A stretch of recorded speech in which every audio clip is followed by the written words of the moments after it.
جہنم کی آگ کیا ہے، ہمیں اس کا علم ہونا چاہیے۔ جب ہم علم اس کا حاصل کریں گے تو دنیا کی آگ سے جس طرح بھاگتے ہیں تو یقیناً ایمان والے جہنم کی آگ سے بھاگیں گے۔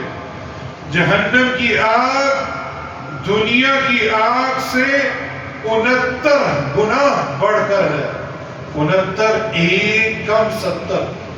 اللہ کے رسول صلی اللہ علیہ وسلم نے فرمایا، ابو ہریرہ اور رضی اللہ عنہ اس کے راوی ہیں کہ اللہ کے رسول صلی اللہ علیہ وسلم نے فرمایا، نارکم جزء من 70 جزءا من نار جہنم، تمہاری دنیا کی آگ جہنم کی آگ کے مقابلے میں اپنی گرمی اور ہلاکت خیزی میں 70واں حصہ ہے۔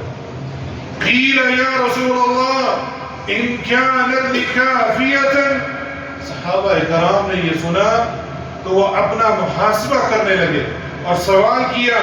کسی نے پوچھا یا رسول اللہ کفار اور گنہگاروں کے عذاب کے لیے کہ ہماری دنیا کی آگ بھی بہت تھی۔ اللہ اکبر، یہ جو دنیا کی آگ ہے عذاب دینے کے لیے کفار اور منافقین کے لیے اور گنہگاروں کے لیے یہ دنیا کی آگ ہی کافی تھی۔ قال، تو اللہ کے رسول صلی اللہ علیہ وسلم نے فرمایا، فضلت علیہن ب69 جزءا کلہن مثل حرها او کما قال صلی اللہ علیہ وسلم۔ آپ صلی اللہ علیہ وسلم نے فرمایا دنیا کے آگ کے مقابلے میں جہنم کی آگ 69 گنا بڑھ کر ہے اور ان میں سے ہر ایک کی گرمی، ایک ایک جز کی گرمی اس دنیا کی آگ جیسی ہے۔ اللہ اکبر۔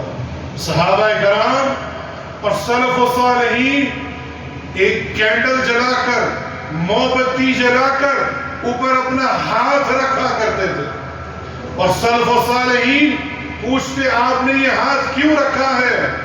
کہنے لگے سلف کہ ہم دیکھنا چاہتے ہیں کیا میں دنیا کی آگ جس پر ہاتھ میں نے رکھا ہے اس کو کب تک برداشت کر سکتا ہوں، اور اگر میں اس دنیا کی آگ کو چند لمحے کے لیے برداشت نہیں کر سکتا تو آخرت کی جو آگ ہے جہنم 70 گنا زیادہ ہے، اس کو میں کیسے برداشت کروں گا؟